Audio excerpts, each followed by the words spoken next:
Good afternoon, guys. It's the second part of our talk with Jon Tibbs from GTA, and we will talk more not about business but about the personal stuff. So, good afternoon.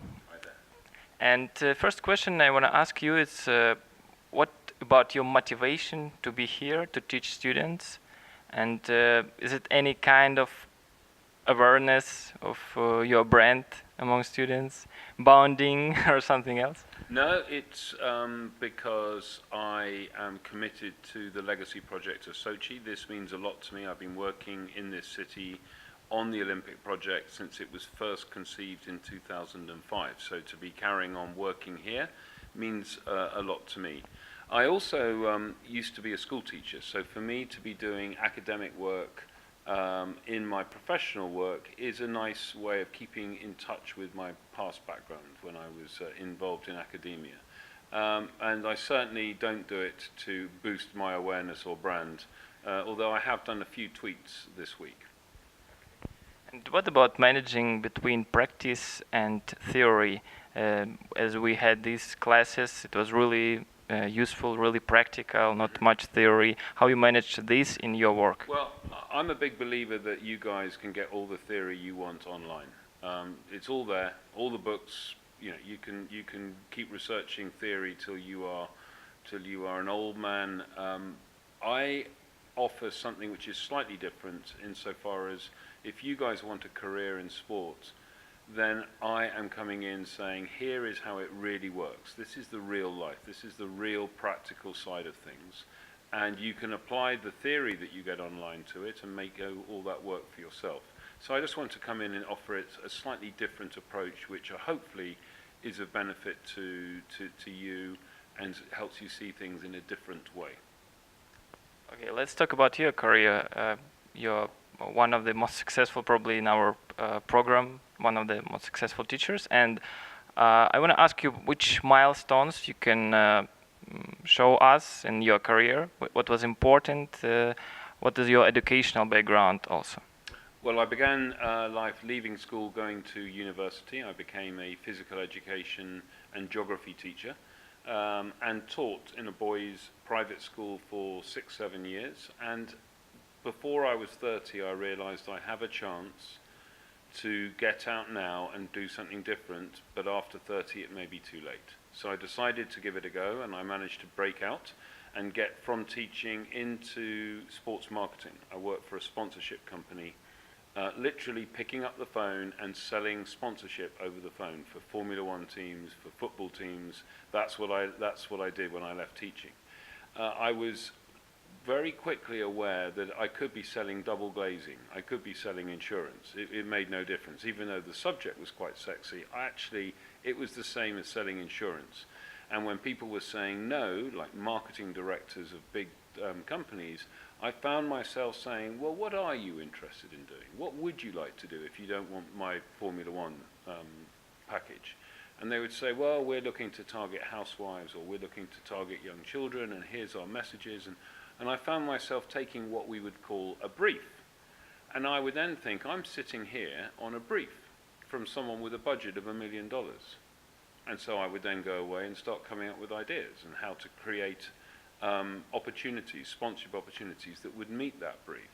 So then my career took off, because very quickly I found I was creative and I didn't know it. I was strategic and I didn't know it, and I was able to fulfill these briefs.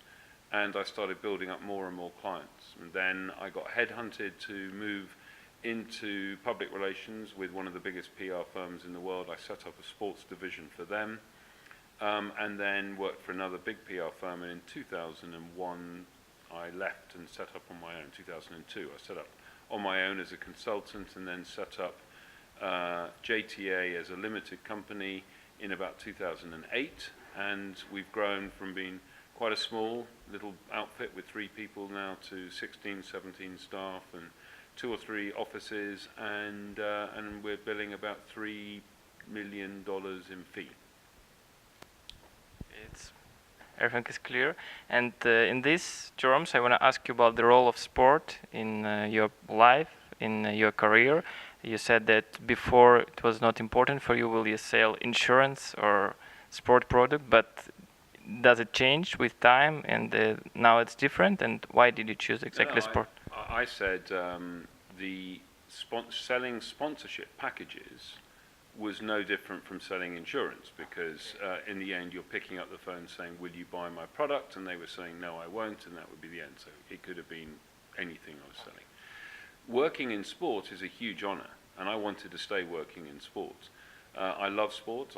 It's my biggest interest. I am a qualified rugby coach, a qualified rugby referee. I played rugby up until only a few years ago. I am training for a marathon now. I am a season ticket holder at Manchester United. I play golf whenever I can. I love sport. And it's a huge honor to work in sport, but people mustn't be fooled by thinking that working in sport means you are around athletes or at some glamorous event all the time, because often it's not. Often it's really hard work that has very little direct connection with the athletes or some glamorous event. It's hard work like any business, and you have to really put your effort into it. So, as far as you said about Manchester United, I think it's a unique opportunity for me and for all people who are watching this video to talk with a person who is working with Manchester United brand. And I want to ask you probably, of course, I think this work is a big inspiration for you because you support of this team.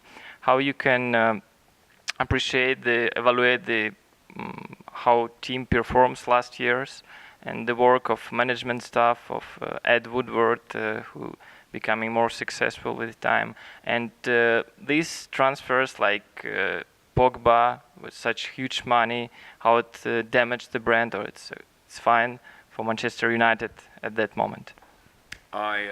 Being a good brand public relations person, it won't surprise you to know that I can't comment on Manchester United on to you and for a video that's going out on YouTube, because I'm not a spokesperson for Manchester United, and it wouldn't be appropriate for me to be talking and giving you my personal opinions on all those matters. The club has a very strict policy on spokespeople, and we will adhere to that.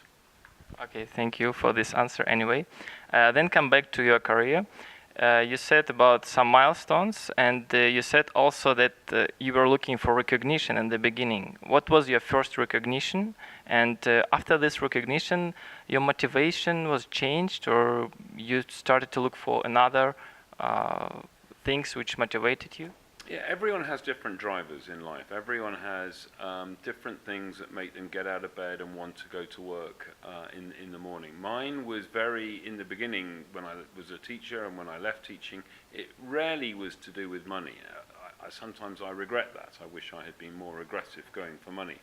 Mine was often about wanting to be, wanting to do really well, and of course I wanted a little bit of reflection of that. I wanted my peers to recognize that, and I'm sure that there could be some deep psychological reason for all of this, but that was my big driver, was to do my best, to know that other people knew I had done my best. Now, of course, I have a very different perspective on life. I have a family and want to see some reward for all of this, so now it's a little bit different, but everyone's different in what motivates them and gets them going.